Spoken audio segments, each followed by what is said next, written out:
अब यहाँ पे तुमको ये पता चला कि आई एक करेक्शन फैक्टर है कि नहीं, जिसको हम मल्टीप्लाई करेंगे कैलकुलेशन को ऑब्जर्व फैक्टर करेंगे।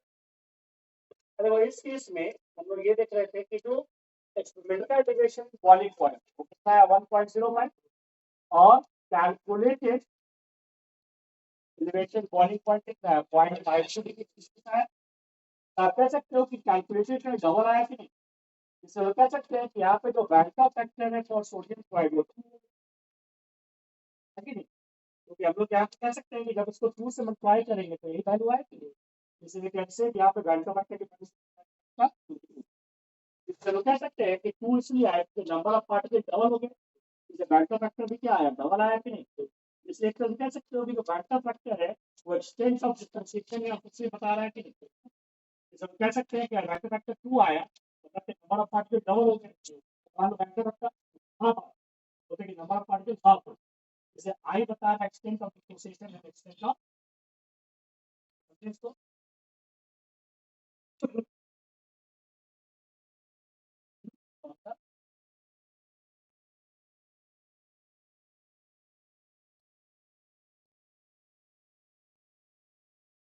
ये वाला क्योंकि हमें जानते हैं कि आपको पॉलिटिक्स और जानते हैं तो रिलेटिव लोडिंग ऑफ क्या आया था फ्रैक्शन ऑफ सॉल्यूट आया था और फोर फ्रैक्शन सॉल्यूट कैसे निकालोगे सब सेल बाय वन ऑफ दो सब सेल और आप कह सकते हैं कि यह सॉल्यूशन अगर है केस में सॉल्यूट का मोल सॉल्वेंट केस में बहुत इसलिए और solution number of moles of solute is much less than number of moles of salt, इसलिए हम कह सकते हैं number of moles of solvent आपका 100 है और आपका नंबर ऑफ का 0.1 उसका मतलब 100 प्लस 5, इसलिए यहाँ हम कह सकते हैं number of moles of solute plus number of moles of solvent number of moles of solvent. इसको कह सकते हैं डायरेक्ट सॉल्यूशन की अगर बात करेंगे तो वो लिख सकते हैं approximately equal to number of moles of solute by this is number of moles of solute by number of moles of solvent क्या बता रहा है calculated relative loading of vapor और याद रखना है quantitative property हमेशा वैल्यू है for value.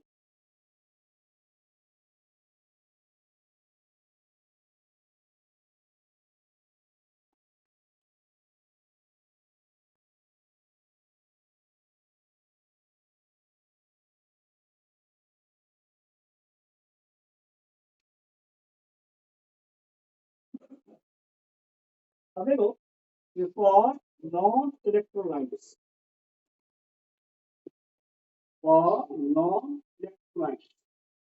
like glucose, glucose हो गया आपका C6H12O6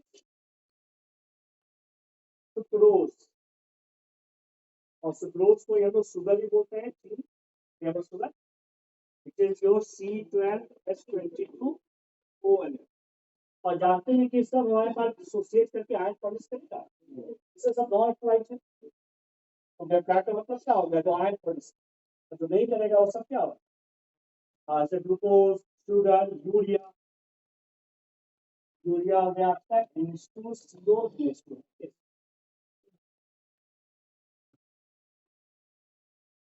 S8 है ना, ये सब क्या आपका नॉन इलेक्ट्रोलाइट।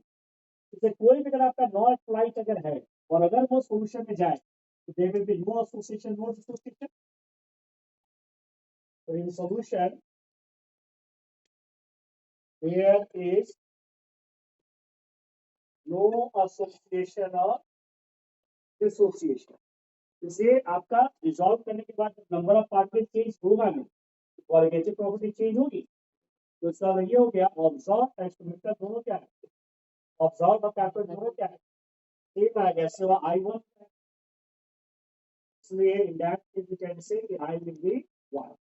इसलिए कभी भी अगर आपका नॉन इलेक्ट्रोलाइट अगर है तो एसोसिएशन इसको हो देगा, इसे वहां पे क्वालिटेटिव प्रॉपर्टी इज नॉर्मल और एब्नॉर्मल।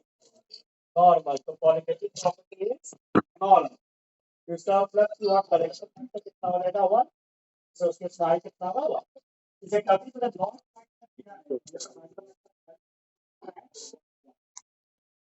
तो ध्यान रखना है कि बिना बैंक ऑफ फैक्टर के कोई फॉर्मूला नहीं, बिना बैंक ऑफ फैक्टर के फॉर्मूला लिखेंगे तो बैंक ऑफ फैक्टर करना ठीक है। जब भी हमको फॉर्मूला लिखना है तो only with the help of bank of factor. हाँ वन फ्लाइट है तो वन पुट कर देंगे, अरे फ्लाइट से calculate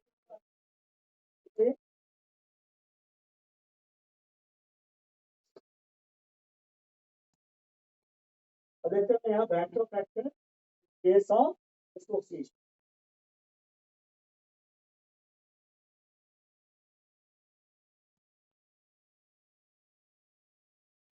In case of dissociation, और अगर बात डिसोसिएट हो रहा है तो नंबर ऑफ पार्टिकल बढ़ रहा है, इससे क्वालिटेटिव प्रॉपर्टी भी आपका बढ़ेगा, आई आपका मोर देन 1 आएगा। तो जब भी आपका डिसोसिएशन होगा नंबर ऑफ पार्टिकल बढ़ेगा ना, जब आई वहां क्या आएगा मोर देन।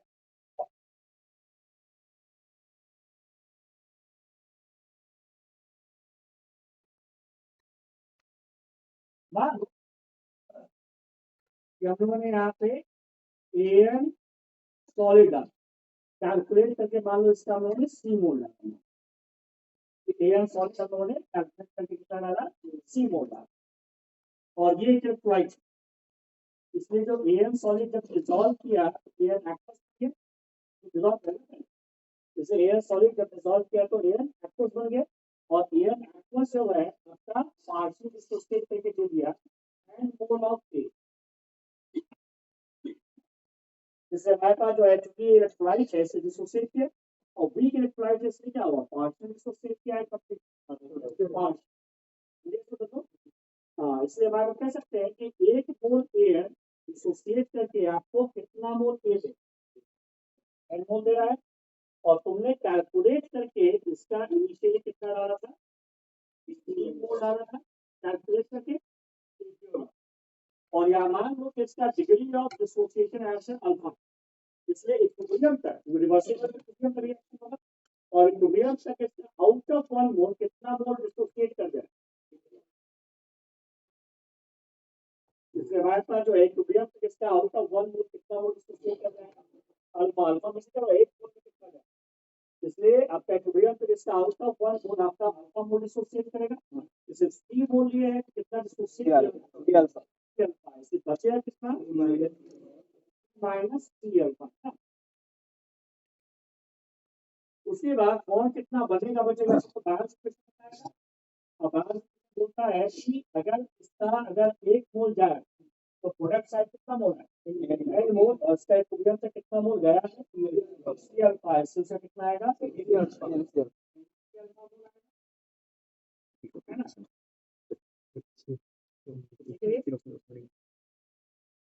और जानते हैं कि जो बैंक ऑफ एक्सचेंज है वो इसकी क्या है आपका ऑब्जर्व क्वालिटेटिव प्रॉपर्टी है ना, बाय कैलकुलेटेड या क्रिटिकल क्वालिटेटिव प्रॉपर्टी है, और क्वालिटेटिव प्रॉपर्टी है नंबर ऑफ पार्टिकल्स पर, तुम्हारा qualitative property number of particles, क्या कह सकते हैं जो ऑब्जर्व क्वालिटेटिव प्रॉपर्टी है वो डायरेक्टली फंक्शन हो जाएगी ऑब्जर्व नंबर ऑफ पार्टिकल्स, और आपका जो कैलकुलेटेड क्वालिटेटिव प्रॉपर्टी है वो डायरेक्टली फंक्शन होगा कैलकुलेटेड नंबर ऑफ पार्टिकल्स की नहीं, क्वालिटेटिव प्रॉपर्टी से मतलब नंबर ऑफ पार्टिकल्स, इससे observe qualitative property which directly function to observe particles, calculated qualitative property मतलब किससे होगा नंबर ऑफ पार्टिकल्स, और ऑब्जर्व द एक्शन, तो देखो ऑब्जर्व मतलब एक्चुअल नंबर ऑफ पार्टिकल्स जो है आपका वो सॉल्यूशन में कितना एयर का है एक और सी क्या होता है इससे मतलब नंबर, हाँ एयर का है कि हमारा फर्स्ट का, जैसे हमारे पास एक्चुअली या observe number of particle solution कितना है, और कैलकुलेट करके कितना था सी मोल डाला,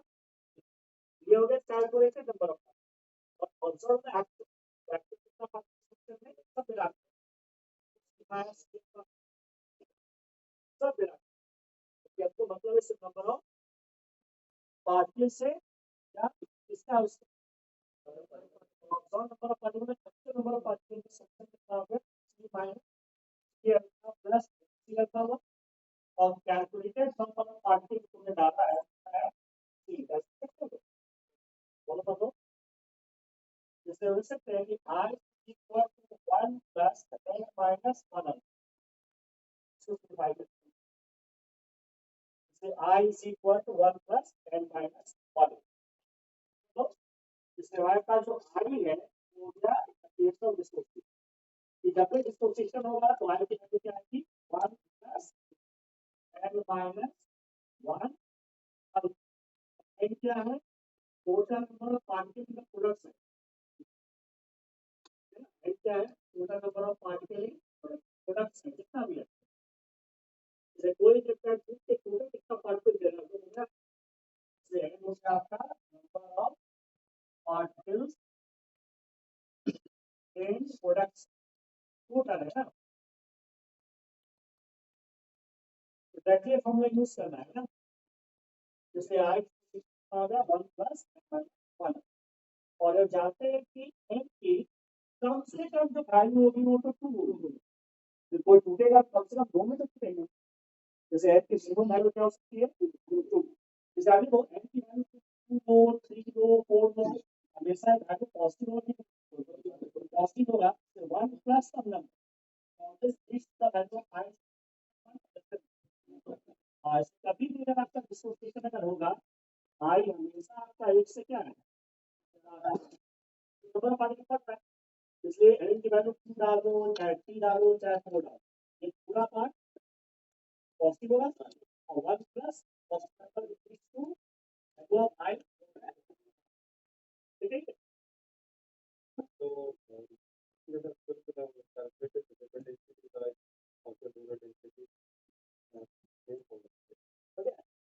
जैसे I निकाल दिया तो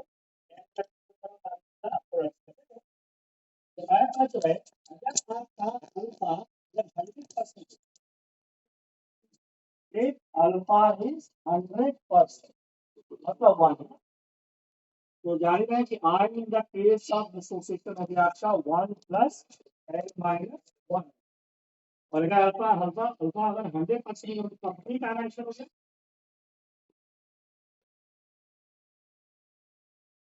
I dissociation complete so that case will be R1 plus n minus 1 into 1 so in that case the I value is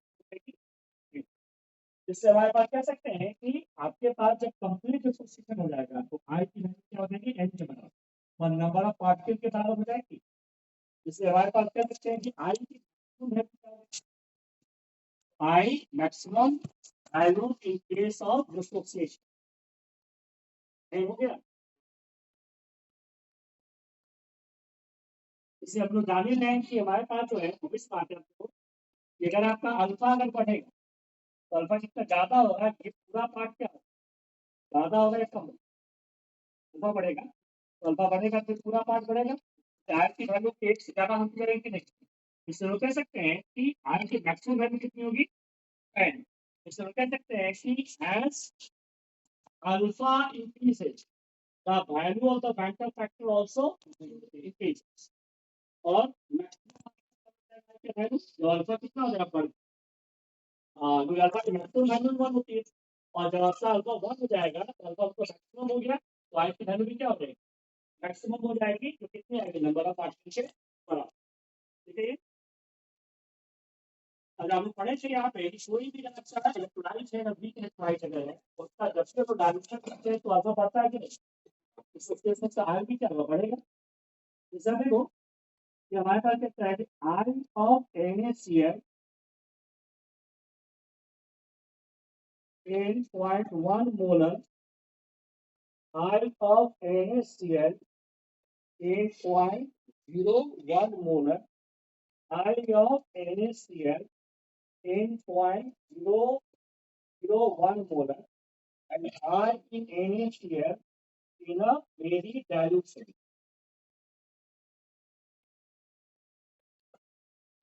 तो लोग कह सकते हैं कि इस केस में हम लोग कंसंट्रेशन क्या करें, कम कर रहे हैं। तो इस केस में कंसंट्रेशन को कम कर रहे हैं, और कंसंट्रेशन कम करने में डायल्यूट करें तो अल्फा बढ़ेगा, तो आई भी बढ़ेगा कि नहीं। इसलिए 0.1 मोलर NaCl का आई कम होगा as compare to 0.01 molar as compare to 0.001 molar. सबसे ज्यादा कब होगा डायल्यूट, तब जाके कितना आ जाएगा। और जो भी क्वालिटेटिव प्रॉपर्टी का फॉर्मूला आई क्यों चेंज हो, क्योंकि हमारे पास सॉल्यूशन कंसंट्रेटेड है तो इलेक्ट्रॉनिक अट्रैक्शन भी तो आ रहा है।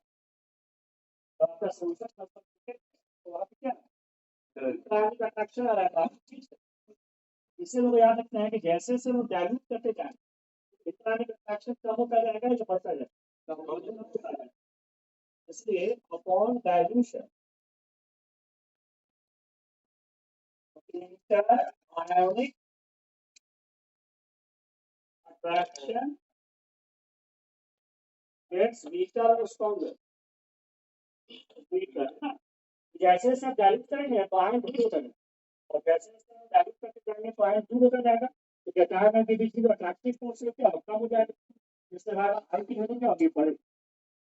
इससे जो याद रखना है कि जैसे जैसे डायल्यूट करेंगे तो इलेक्ट्रॉनिक अट्रैक्शन वीकर होगा, हेंस आई विल इंक्रीज या डिक्रीज। बोलो अगर वेरी डायल्यूट करा तो आई मैक्सिमम हो जाएगा, कितना बड़ा आएगा नंबर ऑफ पानी। और याद रखना है कि हम लोग क्या करेंगे, तो हम लोग याद रखना है कि जो भी क्वालिटेटिव प्रॉपर्टी हम लोग पढ़ रहे हैं अप्लाई कर सब किसके लिए कर रहे हैं, इसलिए उस केस में NaCl का आई कितना पकड़ेंगे, तो ये पर्टिकुलरली पोर्शन अगर हमारे पास कंसंट्रेशन अगर आपका बढ़ रहा है तो आई के ऊपर क्या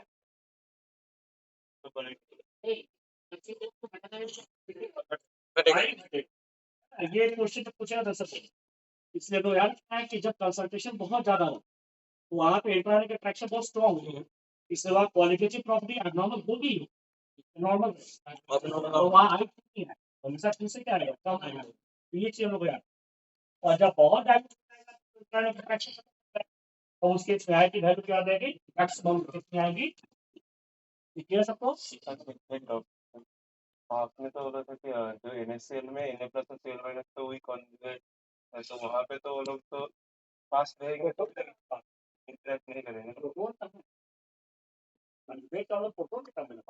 हाँ, लेकिन वो तो डिस्ट्रैक्ट करेंगे। और आपने बोला कि जैसे कंसंट्रेटेड होगा तो वो लोग इंटरेक्ट तो कम होगा। अब Na+Cl- करते हैं ना, कंसंट्रेशन का जाता है तो इलेक्ट्रॉनिक अट्रैक्शन होता है।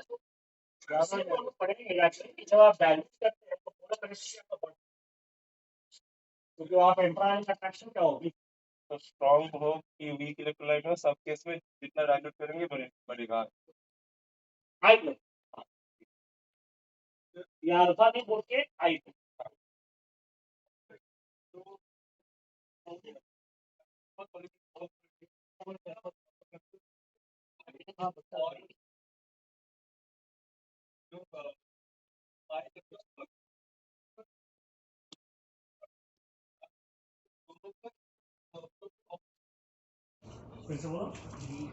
हाई कंसंट्रेशन ऑफ सॉल्यूट जो था उसका जो मोर है शांत रहो तुम। हाई कंसंट्रेशन ऑफ सॉल्यूट जो था और जो ड्यू टू एसोसिएशन और डिसोसिएशन था, मतलब दोनों का इफेक्ट दोनों तरफ पे हो रहा है in a solution for the cause of cholesterol property change. मतलब सीधी भाषा में दोनों का इफेक्ट दोनों तरफ से हो रहा है। दोनों तरफ से मतलब जैसे यहाँ पर हम एक तरफ से जो आई है तो डिसोसिएशन हो रहा है, तो मतलब डाइल्यूशन हो रहा है, तो जो सेकंड पॉइंट था वो तो इंक्रीज हो रहा है, बट जो फर्स्ट पॉइंट था हाई कंसंट्रेशन वो तो डिक्रीज हो रहा है। कौन सा first abnormal property abnormal solidity property पहला पॉइंट था कि तुम्हारे पास जो है कंसंट्रेटेड है तब तो वहाँ पे एब्नॉर्मल होगा, वो दूसरी तरफ से एब्नॉर्मल तो आ जाएगी क्योंकि डिसोसिएशन तो हो रहा है, आई की ज्यादा कम अलग बात है, हुआ था एब्नॉर्मल। जब हाई कंसंट्रेशन होगा तब जो क्वालिटेटिव प्रॉपर्टी होगा वो कम होगा बिकॉज हाँ, और जब क्योंकि आई वहाँ पे आपका कम हो जाएगा। अच्छा ठीक है, तो ये हम लोग को समझ में आया। तो इस तरह से हम लोग आई निकाल सकते हैं। मान लो कि कैलकुलेट आई की maximum value in case of dissociation कितनी हो सकती है, N. To calculate the value of I तो concentrated For- तो से observed और calculate है potassium ferrocyanide solution या potassium ferrocyanide having 60% degree of dissociation.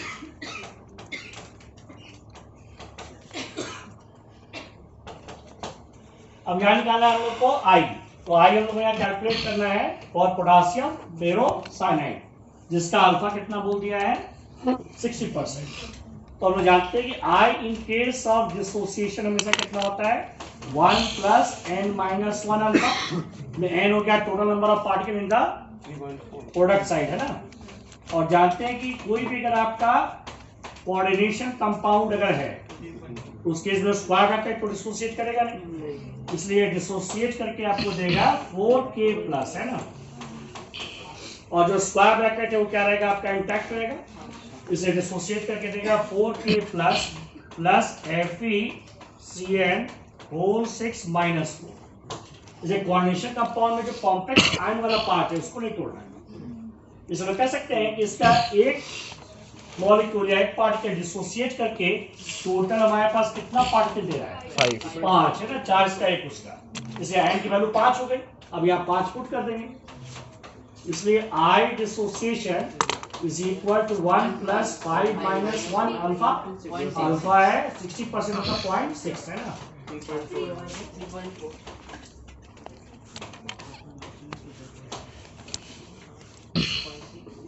इसलिए आ गया 1 + 2.4, इसलिए कितना आ गया 3.4।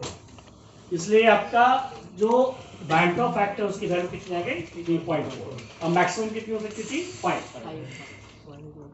ठीक है, ये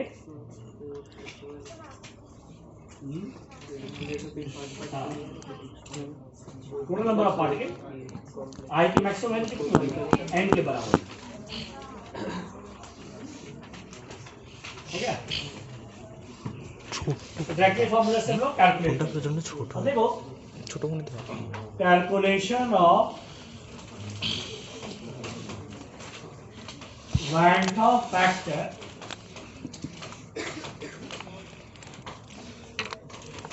in case of association.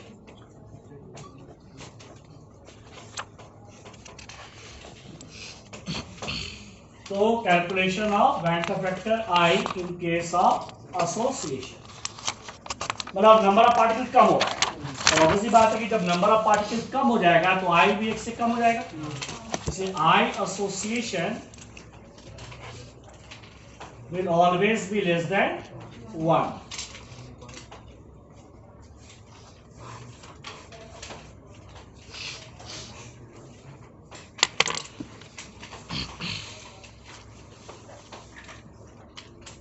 अब मान लो कि हमारे पास जो है यहाँ पे n मोल A का है ना, n मोल A का, ये एसोसिएट करके आपको दे रहा है 1 मोल AN का, उल्टा हो गया।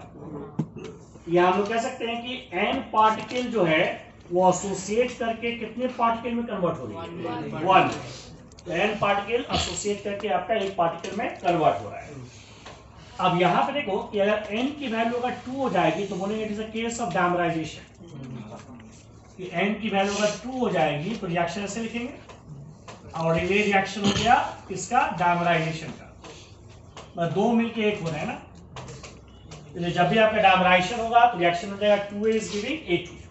सिमिलरली अगर आपका ट्राइमराइजेशन होगा तो 3A is giving A3, अगर टेट्रामराइजेशन होगा तो 4A is giving A4, पेंटामराइजेशन होगा तो 5A is giving A5। और अगर आपका n मॉलिक्यूल मिलके अगर एक में जा रहा है तो बोलेंगे पॉलीमराइजेशन हो रहा है ना, या बोलेंगे it is a case of polymerisation और यू कैन से एसोसिएशन। अब यहाँ पे हम लोग टर्म डिफाइन करेंगे डिग्री ऑफ एसोसिएशन।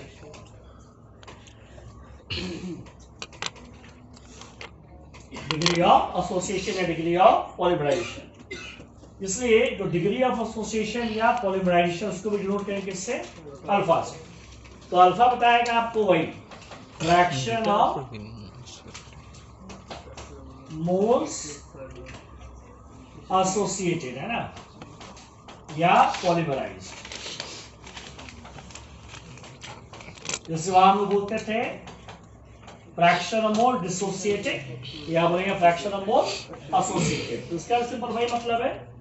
इसलिए अल्फा अल्टीमेटली बता रहा है कि कितना मोल एसोसिएट किया आउट ऑफ वन मोल। इसलिए बता रहा है आपका नंबर ऑफ मोल्स एसोसिएटेड या polymerise out of one mole. इसलिए एक मोल में कितना मोल एसोसिएट या पॉलीमराइज करेगा उसको क्या बोलेंगे? डिग्री ऑफ एसोसिएशन, है ना।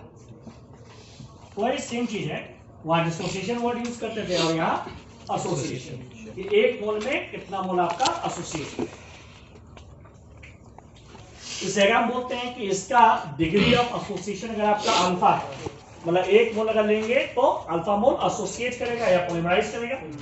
अब मान लो कि इनिशियली जो है कैलकुलेट करके इसका हमलोगों ने वही सी मोल लिया, इनिशियली कैलकुलेट करके इसका हमलोगों ने सी मोल लिया, और उसके बाद पानी में जाने के बाद या सॉल्वेंट में जाने के बाद ये पॉलीमराइज कर रहा है, और पॉलीमराइजेशन कब तक हुआ? Till equilibrium.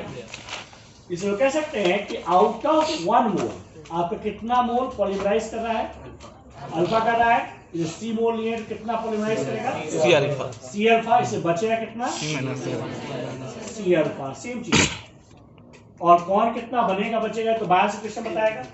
और बायस इक्वेशन क्या बोल रहा है कि एन मोल एसोसिएट करके या पॉलीमराइज के कितना मोल दे रहे हैं? एक मोल दे रहे हैं। इसलिए आपका एक मोल अगर पॉलीमराइज या एसोसिएट करेगा तो 1/n देगा, और अगर सी मोल अगर आपका पॉलीमराइज या एसोसिएट करेगा तो कितना देगा? C/n, है ना, C/n। समझे इसको? इसलिए n मोल एसोसिएट करेगा तो एक देगा, एक मोल करेगा तो 1/n, तो सी मोल करेगा तो C/n। ये हो गया आपका बायस इक्वेशन से, है ना। तो यहाँ भी आप कह सकते हो यहाँ पे n मोल एसोसिएट कर रहा है तो कितना आ रहा है? 1। इसे एक करेगा तो 1/n, और कितना किया है? C alpha. इसे कितना आएगा? C alpha by n. तो सी अल्फा बाई एन। समझे इसको सब लोग? तो कंफ्यूजन में, इसलिए n मोल एसोसिएट किया तो एक मोल आया, तो एक करेगा तो 1/n, और इक्विलिब्रियम तो इसका कितना एसोसिएट किया है? C alpha. इसे कितना आएगा? C alpha by n. फिर वही कि हमारे पास जो है आपका observe number of particle in the solution कितना हो गया? तो C minus C alpha plus C alpha by n. और कैलकुलेट करके कितना तुमने डाला था? C मोल डाला, तब इसी का रेशियो लेंगे तो I आएगा। इसलिए I is a ratio of observe number of particle, है ना, bye calculated number of particles. और यह ऑब्जर्व या एक्चुअल नंबर ऑफ पार्टिकल कितना आया? तो C minus C alpha plus C alpha by n ना, और कैलकुलेटर कितना है आपका? C। इसमें कैन से कि I is equal to 1 minus 1 by N alpha आ जाएगा। ठीक है, आ जाएगा रिअरेंज करने पे। इसलिए हमको याद रखना है कि जब भी आपका एसोसिएशन होगा तो उस केस में हमारे पास जो I कितना आएगा? 1 माइनस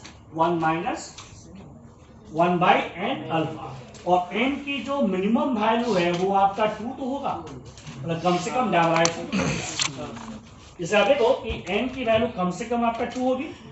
अच्छा, आप देखो कि n जो है 2 हो चाहे 3 हो चाहे 4 हो, ये पूरा पार्ट क्या आएगा? पॉजिटिव या नेगेटिव? 1 माइनस 1/2 1/3 कुछ भी करो, ये पूरा पार्ट पॉजिटिव। और एक में से एक पॉजिटिव नंबर घटा रहे हैं, जैसे I की वैल्यू में से एक से क्या आएगी? कम आएगा कि नहीं? जैसे फॉर्मूले से वही चीज आ रही है कि I एसोसिएशन जो है वो हमेशा क्या आएगी? Less than 1। ठीक है ये। और अगर बोलेगा डायमराइजेशन हो रहा है तो n कितना पुट कर दोगे? 2। बोलेगा ट्राइमराइजेशन हो रहा है तो n 3। ऐसे कर देंगे हम लोग। उसका देखो कि अगर मान लो इफ 100% association, या you can say polymerization takes place.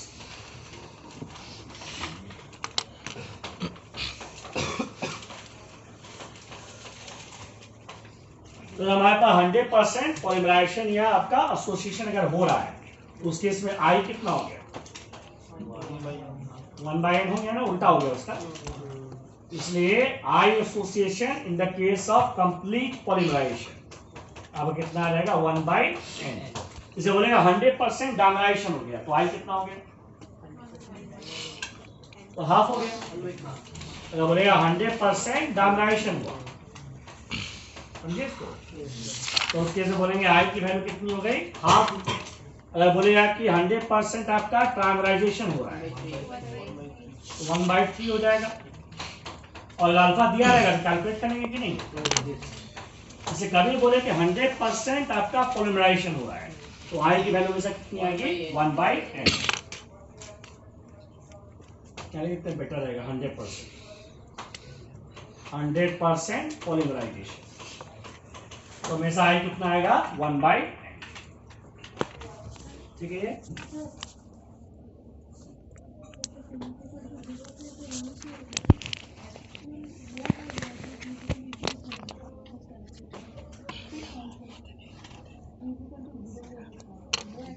वो कैलकुलेट हुआ ना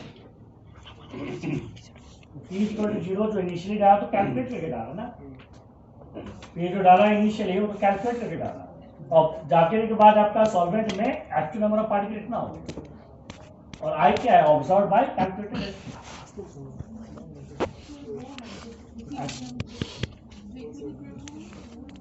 एक्चुअली ये हुआ एक्चुअली सॉल्यूशन में कितना पार्टिकल है आपको बताओ सी है या ये पूरा दोनों का सम एक्चुअल नंबर ऑफ पार्टिकल कितना है एक तुमने ऊपर से कैलकुलेट करके टपकाया सी और एक्चुअली में डिसोसिएट करने के बाद या एसोसिएट करने के बाद कितना पार्टिकल आपका पड़ जाएगा। मतलब फाइनली कितना सॉल्यूशन निकल रहा है वही उसका क्या हुआ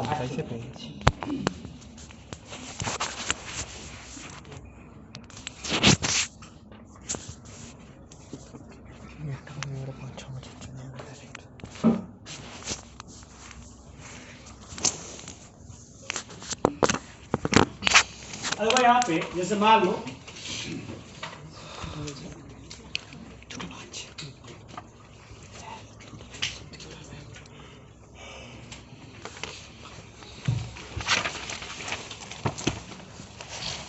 लेते हैं कोई भी कार्बोक्सिलिक एसिड है ना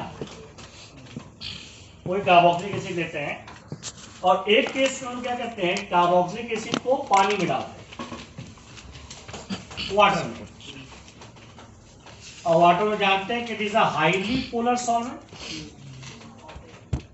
तो water is a highly polar solvent. जैसे आप कार्बोक्सिलिक एसिड को पानी में डालोगे ना तो उस केस में वो डिसॉल्व करके डिसोसिएट कर जाएगा तो give the carboxylate and H+ ion है ना। तो वाटर एक हाईली पोलर सॉल्वेंट है इसलिए हमारे पास जानते हैं कि जो OH बॉन्ड है वो पोलर है कि नॉन पोलर है पोलर है ना।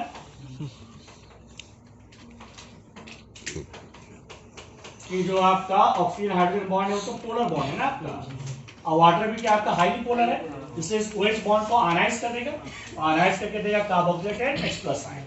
इसलिए कभी भी कार्बोक्सिलिक एसिड अगर किसी पोलर सॉल्वेंट में जाएगा तो उस केस में जो आई की वैल्यू होगी वो हमेशा एक से क्या आएगी ज्यादा आएगी कम आएगी बताओ ज्यादा आएगी बिकॉज ऑफ द डिसोसिएशन। समझे सब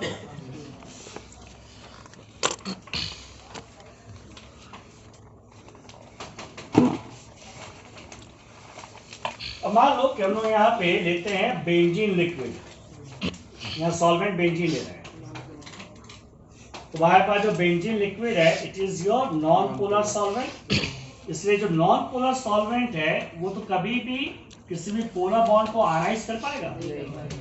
इसलिए इसमें जो हम लोग कार्बोक्सिलिक एसिड जब डालेंगे तब ये डायमराइज कर जाएगा आयनाइज तो नहीं करेगा लेकिन H बॉन्डिंग की वजह से क्या करेगा डायमराइज कर जाएगा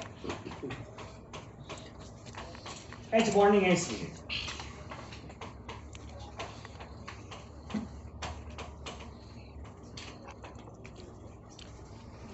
इसलिए कार्बोक्सिलिक एसिड को जब डाले बेंजीन में जो एक नॉन पोलर सॉल्वेंट है ना, और जब भी कार्बोक्सिलिक एसिड को डालोगे किसी भी नॉन पोलर में से बेंजीन में डाल दो या कार्बन टेट्राक्लोराइड लिक्विड में डाल दो, ये सब नॉन पोलर है, तो क्या ये OH बॉन्ड को आयनाइज कर पाएगा? हाँ, लेकिन OH बॉन्ड को आयनाइज नहीं कर पा रहा है, लेकिन आपस में ये H बॉन्डिंग तो कर सकते हैं। इससे वहां पे क्या हो गया, डायमराइजेशन हो गया कि नहीं, और दो मॉलिक्यूल मिलके क्या हो गया, एक हो गए, समझे?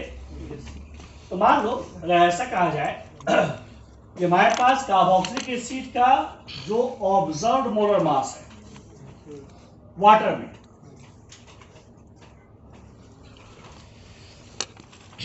वो हमारे पास मान लो आपका आ रहा है M1, और हमारे पास जो है, अच्छा ये समझे ना सब लोग, ये डायमराइज करा बिकॉज ऑफ H बॉन्डिंग, जैसे यहाँ पे I की वैल्यू में से क्या आएगी, लेस देन 1 आएगी।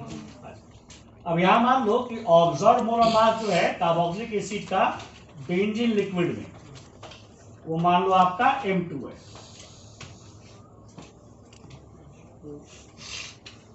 तो हम यहाँ क्या बोलेंगे दोनों के बारे में कि M1 बड़ा होगा या M2 बड़ा होगा?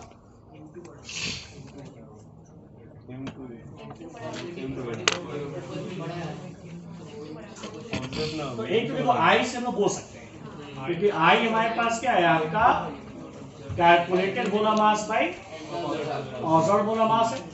अब I लेस देन 1 आ रही है, मोर देन 1 आ रही है, उससे बोल सकते हैं। इसलिए हम कह सकते हैं कि अगर हमारे पास I अगर मोर देन 1 अगर है तो हमेशा जो ऑब्जर्व्ड है वो कैलकुलेटेड से कम आएगा, बोलो।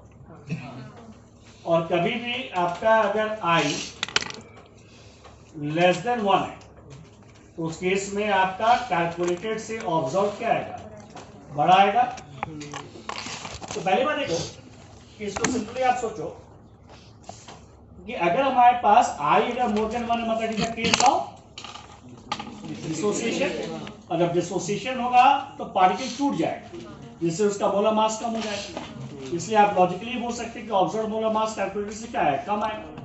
और जब भी आपका I लेस देन 1 है मतलब एसोसिएशन हो रहा है, और एसोसिएशन जब हो रहा है तो पार्टिकल बड़ा हो रहा है, और पार्टिकल जब बड़ा हो रहा है तो इसका ऑब्जर्व्ड मास क्या आएगा, ज्यादा आएगा, कम आएगा। इसलिए ऑब्जर्व्ड मास जो है वो आपके कैलकुलेटर से क्या आएगा, जाएगा। तो जब भी आपका डिसोसिएशन होगा तो पार्टिकल साइज छोटा हो जाएगा तो ऑब्जर्व्ड मोलर मास कम आ जाएगा, और जब भी एसोसिएशन होगा तो पार्टिकल मोटा हो जाएगा, इस वहां पे ऑब्जर्व्ड मोलर मास क्या आएगा, ज्यादा आएगा, कम आएगा। तो लॉजिकली भी बोल सकते हैं, ये अभी कर रहे हैं, ये समझे ये। अब देखो तो यहाँ पर कह सकते हैं कि यहाँ पे ऑब्जर्व्ड मास क्या आ रहा होगा, बोलो M1 तो है, कम आ रहा है कि ज्यादा, कम आ रहा है, और यहाँ ज्यादा आएगा, इसलिए बोलेंगे कि M2 M1 से बड़ा आएगा। हो सकते हैं कि नहीं? हाँ, ठीक है, क्या बात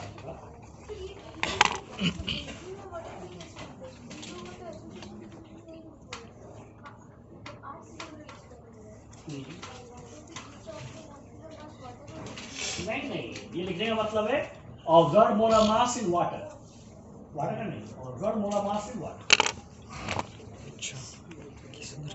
ठीक है, और जब भी डिसोसिएशन होगा तो मोलर मास ऑब्जर्व्ड कम आएगा, और एसोसिएशन होगा तो ज्यादा आएगा। अब मान लो अब आपसे पूछे कि 0.1 molar acetic acid has same osmotic pressure as that of 0.1 molar HCl। ये बताना है ट्रू है या फॉल्स है।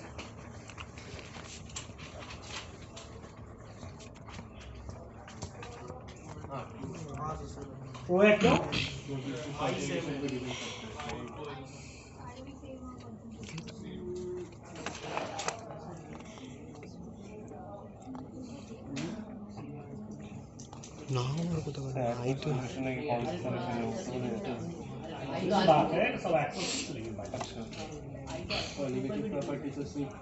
क्योंकि जाते हैं कि जो आपका ऑस्मोटिक प्रेशर है वो तो ICRT या I के बिना है, I के साथ सोचना चाहिए, बिना I के नहीं सोचना है।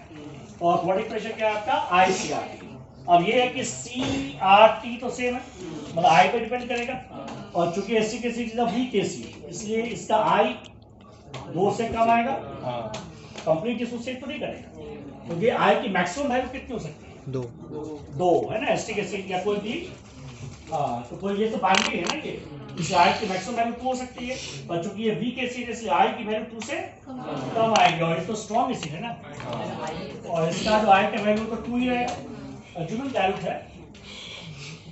जिससे हम कह सकते हैं कि इसका आई 2 से कम आ रहा है और इसका आई 2 के बराबर है, और आई ज्यादा होगा तो ऑस्मोटिक प्रेशर ज्यादा होगा ना, FCRTR से।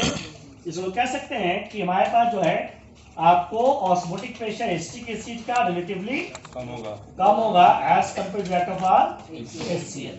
ये समझे सब लोग? तो बिना आई के कंपेयर नहीं करना है, इसलिए ये स्टेटमेंट हो गया आपका false।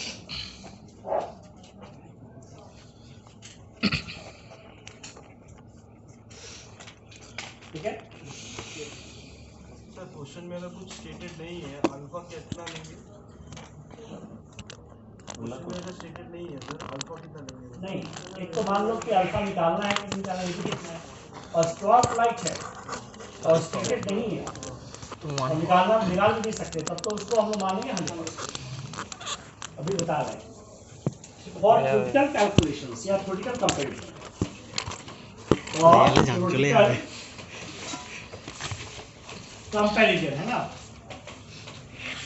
assume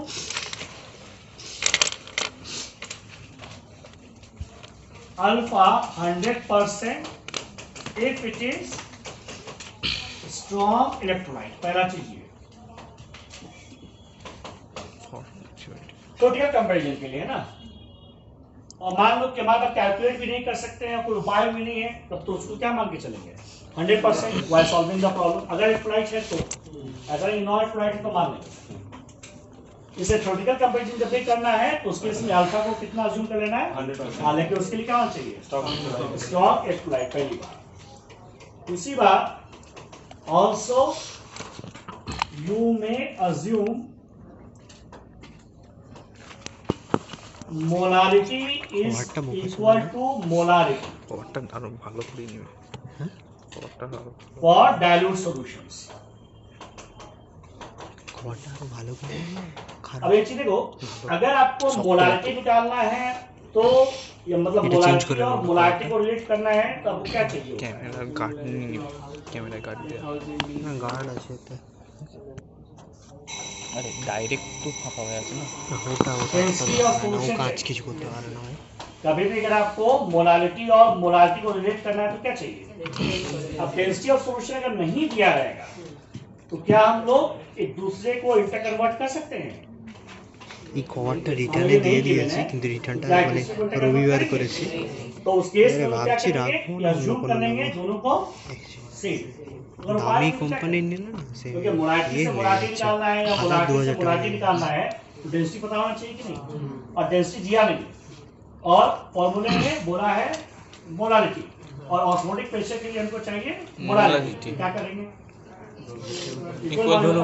डेंसिटी है नहीं और मोलारिटी दिया और निकालना क्या? ऑस्मोटिक प्रेशर, उसके लिए कंसंट्रेशन किसमें चाहिए? हाँ, तो अज्यूम करेंगे दोनों बराबर है। ठीक है,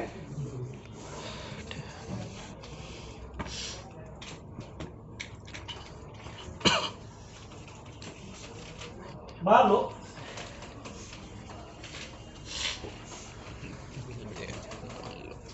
ये आपका है 0.1 मोलर एक्वस यूरिया सॉल्यूशन।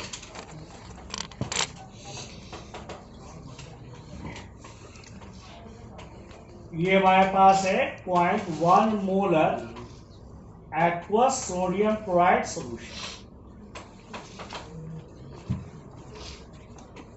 और ये हमारे पास है 0.1 molar aqueous barium chloride solution.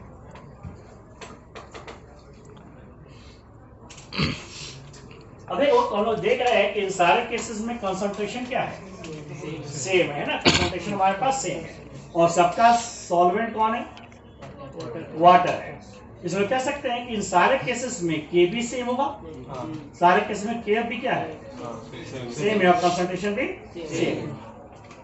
अब देखो तो जानते हैं कि delta TB is equal to I KBM, delta TF is equal to I केएफएम,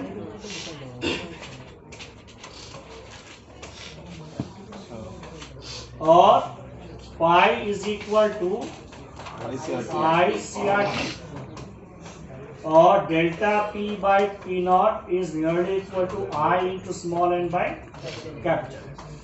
अब आप कह सकते हो इन सारे केसेस में, तो इन सारे केसेस में आपका केबी केएफ और कंसंट्रेशन सब कुछ क्या है, सेम है। मतलब जो भी चीजें हैं ये सब डिपेंड किस पे करेंगी, आई पे, किसी और चीज आई पे। तो मतलब हमको आई देखना है। हाँ, कंसंट्रेशन का अलग अलग होता है ना, तो आई इंटू एम देख, पर जो कंसंट्रेशन सेम है इसका मतलब ये सब किस पे डिपेंड करेगा, आई पे। ठीक है ये। उसमें आपने बोला वो मोलालिटी और वो कंसंट्रेशन। हाँ, अब देखो यहाँ पे आपके पास आई की वैल्यू कितनी आएगी, 1 यूरिया है नॉट फ्लोराइड, और यहाँ पे आई की वैल्यू 2, क्योंकि मान लेंगे ना, दिया नहीं है और क्रिटिकल कंपैरिजन करना है तो अल्फा 100%, जैसे आई 2 और यहाँ आई 3। तो आप कह सकते हो कि हमारे पास जो है इसका ये मानो सोल्यूशन नंबर 1 है, ये सोल्यूशन नंबर 2 है, ये सोल्यूशन नंबर 3 है। तो कह सकते हैं कि सबसे ज्यादा आपका एलिवेशन इन बॉइलिंग पॉइंट किसका होगा, ठीक है होगा, ये बोल सकते हैं।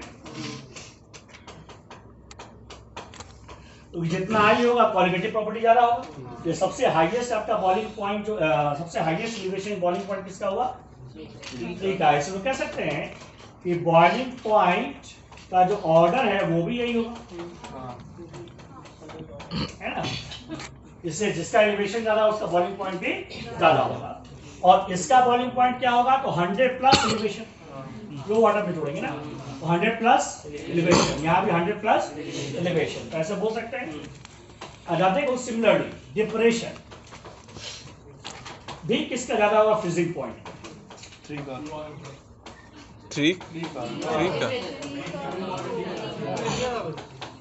सबसे ज्यादा डिप्रेशन फ्रीजिंग पॉइंट कहाँ होगा, जी में क्वालिटेटिव प्रॉपर्टी। जितना आपका आई ज्यादा होगा उतना डिप्रेशन बोलते हैं ना, तो आई ज्यादा और डिप्रेशन ज्यादा होगा। ये सबसे ज्यादा आपका डिप्रेशन कहाँ पे हुआ, 3 में, देन 2 में एंड देन 1 में। अब देखो, और जो डिप्रेशन है with respect to 0 degree Celsius है ना, तो जो depression with respect to 0 degree Celsius, और जो भी आपका एलिवेशन होता है विद रिस्पेक्ट टू अगर सॉलिड वाटर है तो।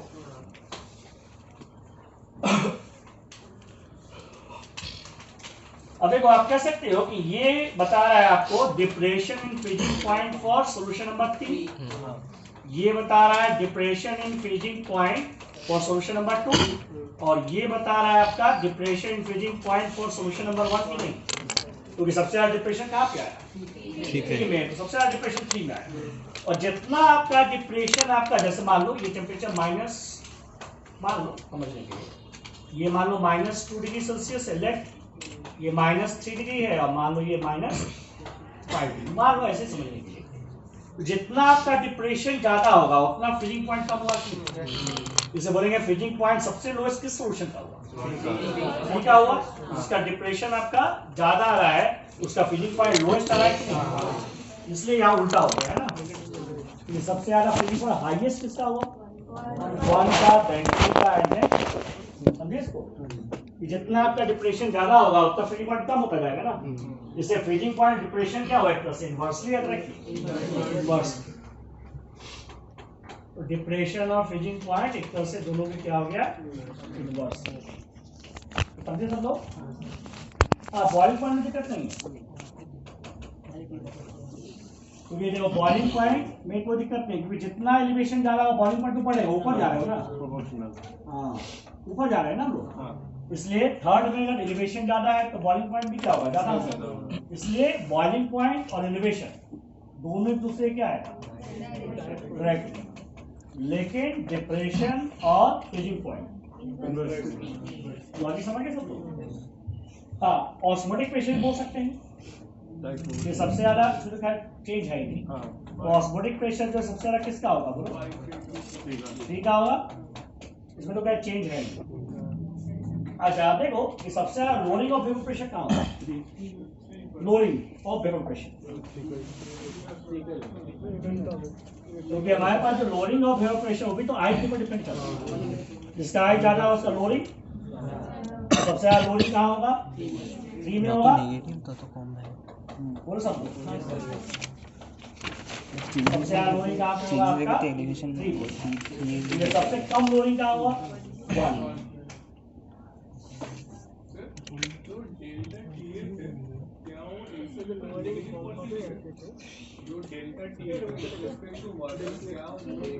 तो चेंज है, हो गया। सबसे ज्यादा लोअरिंग 3 में है ना, सबसे ज्यादा लोअरिंग आपका 3 में है और सबसे कम किस में है? 1 में। देखो तो आपको याद रखना है कि vapour pressure of pure water at 100 degree Celsius is 760 mm of humidity। इसको याद रखिए, अगर कहीं यूज पड़ता है तो यूज करना है।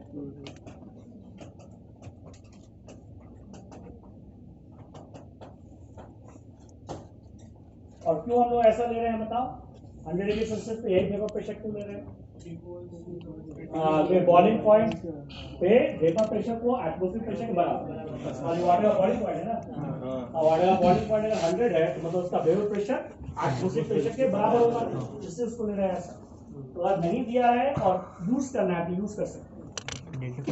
अब देखो हमारे पास जो है लोअरिंग, तो अभी हम लोग कह सकते हैं कि हमारे पास फ्लोर का वेपर प्रेशर है P0 है ना, फ्लोर। अब लोअरिंग का मतलब नीचे जा रहा है, तो सबसे ज्यादा लोअरिंग कहाँ होगा? 3 में हुआ, बोलो। तो सबसे ज्यादा लोअरिंग 3 में, उससे कम लोअरिंग 2 में, और उससे कम लोअरिंग 1 में। और लोअरिंग जितना ज्यादा होगा वेपर प्रेशर कम हो जाएगा। इसलिए अगर यहाँ पे प्रेशर मान लो आपका 76 सेंटीमीटर है, यहाँ हो सकता है 73 सेंटीमीटर हो जाए, यहाँ हो सकता है 71 हो जाए, यहाँ हो सकता है कितना हो जाए 61। समझे इसको? लोअरिंग है तो नीचे जा रहे हैं ना। इसमें कह सकते हैं कि जिसका लोअरिंग ज्यादा होगा उसका वेपर प्रेशर कम होगा। इसलिए सबसे ज्यादा वेपर प्रेशर किस सॉल्यूशन का आएगा? 1 का आएगा, देन 2 का, एंड देन 3। तो देखो जब लोअरिंग या डिप्रेशन नीचे तो इन्वर्सली आएगा, और जब एलिवेशन तो ऊपर है तो डायरेक्टली आएगा। इसलिए आपका जो वेपर प्रेशर है वो लोअरिंग और वेपर प्रेशर क्या आएगा? इन्वर्स। समझ गए इसको? ये सब में कंफ्यूज मत होइएगा, ठीक है? फिर आगे करते हैं।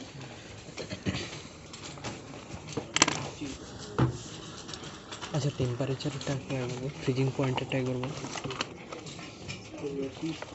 ना, फ्रीजिंग पॉइंट -5 है, -3 है, -2 है, सबसे नीचे तो -5 ही जा रहा है।